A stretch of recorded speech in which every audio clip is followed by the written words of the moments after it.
2021년 시험 대비 승마주도사 마학 핵심 정리 3부를 시작하겠습니다. 승용마 등록 배경 및 승용마의 분류 이제 요거 보시면 될 것 같은데요. 저희는 이제 말산업 발전과 승마 활성화 추세에 따라서 2009년부터 시행을 하고 있죠. 그래서 승용마 등록하면 말의 정보 공시되기 때문에 말의 가치가 상승하는 효과를 기대할 수가 있습니다. 아무래도 무등록보다는 등록한 게 그나마 공신력 있다고 볼 수 있겠죠. 승용마 등록 시 심사 채용 표준에 의해 대형마, 중형마, 소형마, 미니어처로 구분하는데요. 대형마는 르부, 브르통, 페르슈롱 등이 있고요. 중형마는 원블러드 계열, KWPN, 하노버리안, 홀스타이너 등의 원블러드 계열이 있고요. 아랍, 앵글로 아랍, 커트호스 이런 게 중형마 되겠습니다. 말의 혈통과 유전, 말의 유전입니다. 요쪽은 한 번씩은 꼭 나오죠. 말은 32개의 염색체 쌍이 있기 때문에 총 64개의 염색체가 존재합니다. 인간은 23개가 있기 때문에 46개죠. 인간이랑 말이랑 섞어서 내거나 말에 33쌍 막 이런 식으로 해서 이렇게 하는 게 있는데 그거 참고하시면 돼요. 그런 거 헷갈리시면 안 되고요. 이계 교배는 혈연 관계가 먼 개체 간의 교배입니다. 그래서 5대 이내 공동 성조가 없는 말 이계 교배라고 하고요. 닉 이론은 C수말과 C한말의 혈통의 친화성, 그래서 두 개의 혈통의 조합이 지속적으로 우수한 말을 생산할 수 있는 능력, 이게 닉 이론이고요. 엑스페터 이론은 X염제체의 대형 심장 특성 유전을 이용하는 겁니다. 도시지 이론은 세프트라스 C수말의 5가지 성향을 계산하여 경주 거리에 따른 능력을 구하는 이론인데요. 경주마의 능력을 스피드와 스태미나로 크게 구분하여 한 경주마가 유전적으로 어떤 능력에 치우쳐져 있는지 수학적으로 측정하는 이론적 수단이 되겠습니다.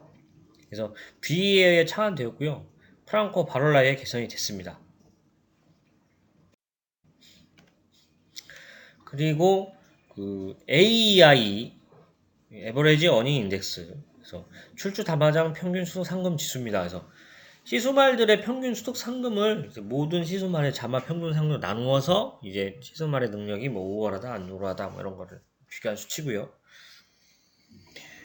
질적 형질의 대표적인 사례입니다.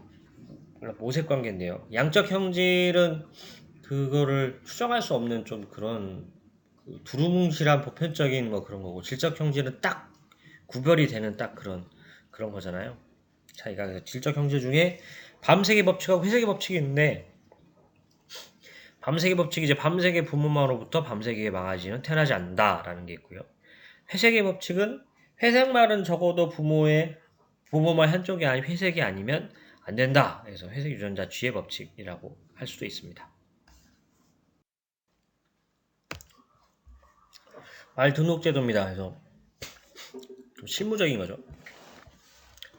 마명을 등록할 수 없는 경우, 한글로 여백 없이 8자 이상인 마명, 부모마 또는 조부모마의 마명과 같은 마명, 의미 또는 발음이 공공질서나 미풍양속에 반하는 마명, 숫자로만 이루어진 마명, 그 밖의 마명으로 부적당한 마명. 등록의 종류에는 기초, 혈통, 번식 등록 등이 있으며 국내에서 생산, 유통, 활용되는 모든 품종의 말은 등록할 수 있다. 말은 국내에서 생산, 활용되는 말의 혈통과 개체 지표를 명확히 하고 개량 정식에 이바지 함을 목적으로 한다. 등록사항의 변경 사유가 발생하는 경우 30일 내에 그 사실을 증명하는 서류를 첨부하여 한국마사에 변동사항 신고서를 제출해야 한다. 근친교배, 개통교배, 이계교배입니다. 아까 이계교배 잠깐 설명을 드렸는데 이계교배가 좀 헷갈릴 수도 있을 것 같아서 계속 설명을 넣었어요. 근친교배는 혈연관계에 가까운 개체 간의 교배입니다. 그래서 공통선조가 보통 4대 이내에 있는 경우고요. 개통교배는 공통선조가 4대 밖에 있는 경우, 성별이 교차한 개통교배를 좀 선호하게 되어 있고요. 이계교배는 혈연관계가 먼 개체 간의 교배라고 되겠습니다. 그래서 5대 이내에 공통선조가 없는 말이고요. 시수말과 씨앗말의 유전자형이 헤테로 상태가 되면서 효과를 발휘하는 잡종강세를 이용할 수가 있겠습니다. 시험에 원친교배라고 나왔었죠. 대부분 이제 그게 페이크였는데 많이 틀리셨지 않았을까 생각이 됩니다. 아까 말한 양적 형질과 지적 형질 다시 한번 설명을 드릴게요. 양적 형질은 다수토로 무수히 많은 유전자와 환경의 지배를 받는 겁니다. 키, 몸무게, 주파 기록 뭐 이런 거고요. 표현형의 범위가 넓어 명확한 범위적 구분을 할 수는 없는데 그래서 정규 분포를 이룹니다. 질적 형질은 하나 또는 소수의 유전자 쌍이에 제어가 됩니다. 그래서 모색의 유전이라든가 밤색 회색의 법칙, 개체의 유전자 효력이 가능한 거를 질적 형질 이렇게 참고하시면 되겠습니다. 이거 말 구별하는 거 이거 그냥 저라면 시간 나면 외우고 시간 안 나면 틀고 그냥 찍고 말지 않을까. 그래서 시험에 나왔던 거는 저 빨간색 뺨가마, 5번 목밑가마, 6번 갈기가마, 7번 목가마, 8번 목줄가마. 목밑가마, 목줄가마 이런 게 많이 헷갈릴 것 같아요. 그리고 18번에 볼기가마. 어떻게 보면은 그 부위를 알면은 조금 더 잘 찾을 수도 있을 것 같긴 해요. 그래서 뭐 이제 목줄가마다 하면 거기에 이제 목줄이 지나가는 자리다 이렇게 생각하면은 몸밑과 목줄을 좀 구별하기 좀 쉽지 않을까 이런 생각도 좀 해봅니다. 어쨌든 그 개체를 식별하게 되면은 그 개체 그 식별 거기다 이게 체크를 하잖아요. 그 체크할 때 그 표시입니다. 요거 시험 문제 은근히 나오고요. 함몰은 삼각형, 새치는 빨간 볼펜으로 선 3개, 흉터는 화살표, 가마가 X입니다. 그리고 또 이거 그 말 얼굴을 갖다 놓고서는 뭐냐 또 이것도 은근히 나오는데요. 그거는 저라면은 그냥 찍을 것 같긴 한데 설명을 또 드리겠습니다. 시간 없으면 찍고요. 시간 남으시면 책 한번 쭉 보세요. 네. 머리 부위에 점이 콧등으로 흘러내린다 하면 유성이고요. 그러니까 점이 콧등 쪽으로 흘러내린다 하면 유성이고요. 콧등 부위에 점이 있는데 두께가 보통이다 라고 하면은 그 비량백이 되겠고요. 만약에 두께가 크면은 비대백이 되겠죠. 비량대백이 되겠죠. 코 부위에 점이 있는데 두께가 보통이다 하면 비백이고 두께가 크다 하면 비대백이 되겠죠. 근데 그 점끼리 끊어져 있다 하면은 단자가 들어갑니다. 점끼리 안 끊어져 있으면 단자가 안 들어가죠. 그래서 점끼리 모두 끊어져 있다 하면 단비량백, 단비백 뭐 이런 식의 문제가 하나 있었습니다. 말 출생 후 성장입니다. 그래서 평균 임신 기간이 340일 기준으로 약 15일을 전후에 분만하고요. 약 80일 경우 태의 크기는 25에서 28cm 정도가 되고요. 무게는 7g 정도다. 이후부터의 태의 성장속도가 대단히 빨라져 약 220일 경이 되면 태의 크기는 55에서 60cm, 무게는 9kg에 이른다. 생후 태어난 뒤에 1개월까지의 기간 동안에 망아지의 성장속도가 가장 빠르다. 이 시기에는 보통 1주 동안에 체중이 10kg씩 증가한다. 18개월년 성장 시 최고의 95%, 체중의 80%까지 성장을 하고요. 그 말의 성장 종료는 5살인데 그걸 화골의 완성이 된 거를 이제 그 뼈가 이제 다 굳어 딱딱해진 거를 화골의 완성이라고 하고 그게 종료가 되면 이제 다 컸다라고 하는데 그 주관절, 비절, 늑골들은 2살, 왕관절 및 슬관절을 3살, 견관절 및 고관절은 4살, 척추 등 최상부의 공격을 5살 때 완성이 됩니다. 치아는 마모도를 통해 나이를 추정할 수 있는데요. 9살 이상이 되면 너무 마모되어 그 신뢰도가 감소하게 됩니다. 시험엔 5살이라고 해놓고서는 틀린 표현을 한번 냈었어요. 그리고 앞말의 경우 12에서 15개월이 되면 성성숙이 되고 수말은 24개월이면 성적으로 성숙합니다. 앞말이 더 성성숙이 되네요. 사람도 어쨌든 남자보다 여자들이 더 철이 들고 남자들은 철이 안 드니까 그거 생각하시면 수말이 더 늦다 이거 한번 생각하시면 될 것 같습니다. 가격 측정 단위 그러니까 말의 성장 정도와 가격 체격을 측정하는 몇 가지 측정 단위입니다. 그래서 최고는 바닥에서 도통마루까지 센치로 측정하고 0.5 단위로 표시합니다. 흉위는 가슴둘레, 도통마루를 통과해야겠죠. 그래서 이것도 0.5cm 단위로 표시를 합니다. 관위, 좌전지, 중수골, 중앙부의 둘레 0.1cm 단위로 표시합니다. 이거 관위를 많이 내요. 좌전지를 우전지를 했다가 우후지라고 했다가 막 그러면서 많이 내요. 또 흉위우는 최고분의 흉위 곱하기 100 으로 하고요. 보통 경종말은 110 이상, 종종말은 116 이상이 되겠습니다. 말의 영양과 사양, 말사료의 종류와 이용. 요거는 좀 원리만 조금 이해하면은 맞출 수 있는 문제인데 원리 이해하기까지가 용어가 너무 어려워서 참 그런 어려운 부분이 아닌가 생각합니다. 일단은 ADF 함량이 45% 이상의 경우 사료 가치가 매우 낮습니다. 그래서 ADF라는 거는 산성 용액으로 1시간 동안 끓였는데도 분해되지 않고 남아있는 애들, 그러니까 이제 아무리 먹어도 소화가 안 되는 애들인 거죠. ADF 함량이 일정 이상이면 소화가 안 되는 거니까 사료 가치가 낮겠죠. 다이어트용으로 좋겠다, 이거. 어쨌든 45% 이상의 경우 사료 가치가 낮습니다. 영양가가 없다. 소화가 안 되기 때문에. 방목 초지는 해당 지역의 환경을 고려하여 화분과 두과 목초를 홈파하는 것이 좋습니다. 저 골고루 먹어야 되니까. 대부분의 곡류 사료와 곡류 부산물은 칼슘보다 인해 함량이 높다. 면실밥, 목화에서 기름 짜고 남은 깻묵이죠. 에 포함된 고시폴은 단백질 효화를 방해하는 유해 성분입니다. 그리고 곰팡이에 오염된 목초는 기호성과 섭취량을 감소하게 하고요. 아플라톡신이나 파루시 같은 진균 독소를 함유되어 있습니다. 그래서 아플라톡신 같은 경우에는 사료 섭취량과 체중 감소, 간질환 등이 유발되기 때문에 곰팡이에 오염된 목초를 제대로 피해야겠죠. 사람도 하다못해 탕난 거 먹으면 설사하는데 당연히 안 되겠죠. 엔터파이트에 감염된 톨페스트나 페레리얼 라이그레스는 여름철 고온과 환경 적응성이 강해 생산성은 높습니다.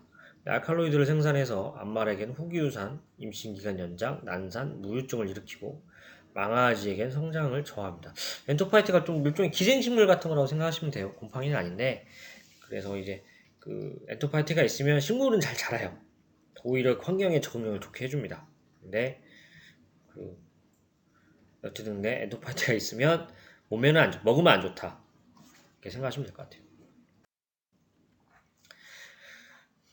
가공이나 열처리되지 않은 대두에는 단백질 분해 요소인 트립신 억제 물질이 포함되어 소화를 방해한다. 그래서 대두의 열처리는 트립신 억제 물질을 파괴하여 소화를 가능하게 한다. 끓여서 줘야겠네요. 끓는 물에 데쳤다 줘야 되나? 보눌리누 수유는 동물 사체로 오염되거나 잘 저장되지 않은 사일리에지에서 세균 감염 우려가 되고요. 단백질 분해 요소가 두 군데서 나옵니다. 그래서 위에서는 펩신이 나오고요. 그 트립신은 그 췌장에서 나오죠. 이거 참고하시면 되겠습니다. 말의 영양과 사양입니다. 그래서 두 과는 알파파, 화이트 클로버, 레드 클로버, 크림son 클로버가 있고요. 알파파 이외에는 클로버로 끝난다. 그 화분과는 오초드그레스, 페레니얼 라이그레스, 톨페스큐, 티모시, 이탈리안 라이그레스. 톨페스큐하고 티모시 외에는 그레스로 끝난다. 이게 두 화분과를 나누는 거다. 이렇게 생각하시면 낫지 않을까 싶어요. 오초드그레스 같은 경우에는 한지형이고요. 기호성이 양호하고 재상에 강합니다. 그래서 봄과 가을에 생산성이 좋고요. 지역에 따라 여름철 하고현상, 뜨거우면 말라 죽는 거죠. 나타나는 경우가 있습니다. 그래서 알파파 같은 경우는 산성 토양에 약하고요. 대신에 높은 품질 및 기호성이 있습니다. 영양가가 좋은 걸로 유명하죠. 버뮤다 그레스는 난지형입니다. 재상에 강하고요. 그러니까 막 각종 상처에 잘 안 죽는다는 얘기예요. 기호성은 떨어집니다. 여름철은 강하고 초기 생육은 약합니다. 바이아 그레스도 난지형이고 지상에 강하고 기호성은 떨어지고 여름철엔 강하나 초기 생육은 약합니다. 말의 영양과 사양, 말 사양 관리 쪽입니다. 그래서 마른 무게 기준으로 약한 운동에서는 체중의 2%, 중간 운동에는 체중의 2.25%, 강한 운동 이상에는 체중의 2.5% 내외가 적절합니다. 포유마의 경우 젖을 통해 많은 영양소가 빠져나가기에 단백질, 칼슘, 인, 비타민 A와 D 등이 충분히 함유된 농우사료를 공급해야 합니다. 갓 태어난 망아지가 정상적인 환경에서 자라기 위해서는 초유의 면역 글로불린을 섭취해야 합니다. 운동하고 있는 육성마가 비운동마보다 칼슘을 뼈에 더 많이 축적시키기 때문에 요구량이 높습니다. 그리고 바디 컨디션 점수는 그 9점 체계가 권장이 되는데요. 심하게 마른 말은 1점, 최고 뚱땡이는 9점, 그래서 5점이 중간이다. 그래서 NRC에서는 9점 체계를 권장한다. 이렇게 하시면 되겠고요. 최적적인 가장 좋은 자연 번식 시기는 봄이고요. 근데 이거를 일사시간이나 강장 사양 등을 통해서 인공적으로 변화시킬 수는 있습니다. 그리고 1일 조 단백질 요구량이 가장 높은 말 1개월 포유마가 되겠습니다. 깔집 종류별 단점과 장점인데요. 요거는 시험에 나오니까 잘 외워두시고요. 톱밥, 펠립, 대패밥 이런 거는 포자가 없고 관리는 용이합니다. 그래서 그 대신 흡수성이 좋기 때문에 물이 잘 빠지지 않는 마사에 적합합니다. 다신 단점은 말이 섭취할 경우 소화장애를 일으킬 수가 있고요. 분뇨가 아래로 스며들어 오염되고 가스도 많이 배출됩니다. 그래서 쉽게 축축해져서 발굽이 물러지고 편자와 발굽 사이에 젖은 톱밥이 끼어 발굽을 부식시킬 위험이 있습니다. 그 볏짚 같은 경우 밀짚, 귀리짚 이런 볏짚 종류는 말이 먹더라도 소화장애 요인은 없겠죠. 좀 저렴하게 구할 수도 있고 그리고 청결성 유지가 용이한데 이제 요거 같은 경우는 곰팡이나 먼지가 호흡기 장애를 일으킬 수가 있습니다. 종이나 신문지는 구입비가 저렴하죠. 근데 처분이 어렵고 쉽게 뭉개지고 곰팡이가 빠르게 번식하고 그래서 관리하기 좀 어렵고요. 그래서 또 인쇄잉크 때문에 납종독이 올 수도 있고 또 발굽이 쉽게 손상되는 단점이 있습니다. 대체가십으로 고무 매트나 대마가 있는데 이제 포자도 없고 흡수성도 좋고 좋긴 한데 비싸죠. 그리고 마유와 말이 쉽게 더러워질 수가 있습니다. 방목관리입니다. 그래서 말의 방목지는 평탄한 지역이 좋습니다. 그래서 너무 경사진 곳은 말이 달 때 사고 위험이 있고요. 너무 낮은 지역도 물이 고이기 때문에 지중탕이 될 수 있어서 좋지는 않습니다. 그 방목장 둘레에 가지와 잎이 무성한 관목을 심어서 관목 펜스로 사용할 수가 있는데 단점은 이제 가을에 낙엽이 지면 구멍이 생기죠. 그래서 도망갈 수도 있다. 출입문은 말이 밀치고 나가는 습관이 생기지 않도록 안쪽으로 열게 설치를 해야 되고요. 그 다음에 악천후가 왔을 때 핏이 나거나 태양볕이 뜨거울 경우 열사병을 예방하거나 또 비를 자주 맞을 경우 피부병이 걸릴 수가 있기 때문에 대피소는 설치해 주면 좋을 것 같습니다. 뭐 큰 나무를 설치해도 되겠죠. 심어놔도 되겠죠. 방목장 중간이나 가장자리에 키 큰 나무가 있으면 강한 비바람을 막아주기도 하고 토질은 마사토 성분이 많아 물이 잘 빠지는 것이 좋습니다. 그리고 말이 항상 물을 마실 수 있도록 물통이 있어야 하고요. 물통 수주를 세척해서 청결을 유지해야 되는데 녹슬지 않게 비철금속 재질로 하고 땅을 파고 콘크리트 구조물 설치하기도 합니다. 소화기관의 특성과 조화입니다. 그래서 말 위는 전체 소화장기의 10% 정도로 체중에 비해 작기 때문에 조금씩 여러 번 나눠서 섭식 활동을 해야 됩니다.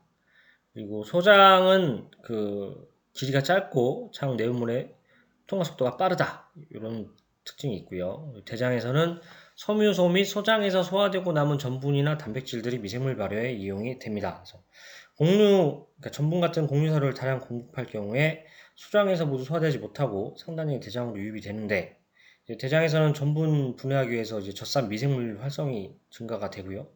그러니까 젖산이 많이 늘어나면은 장 내용물의 pH가 산이 높아지니까 저하가 되고 그래서 배앓이나 제후멸의 발생이 원인이 되겠습니다. 그래서 풀사료 위주의 사용을 하고 곡류사료는 좀 최소화하면서 여러 번에 나누어서 주는 게 말에게는 좋습니다. 그 위에서의 정상적인 발효는 풀사료보다 농우사료를 다량 공급할 때 많이 나타나고요. 풀사료는 위를 팽창시키고 위산의 분비를 자극해서 위 내용물의 pH를 낮추기 때문에 미생물의 비정상적인 발효를 억제하게 되겠습니다. 위궤양은 농우사료를 다량 공급하는 훈련종인 말에게 많이 나타나고요.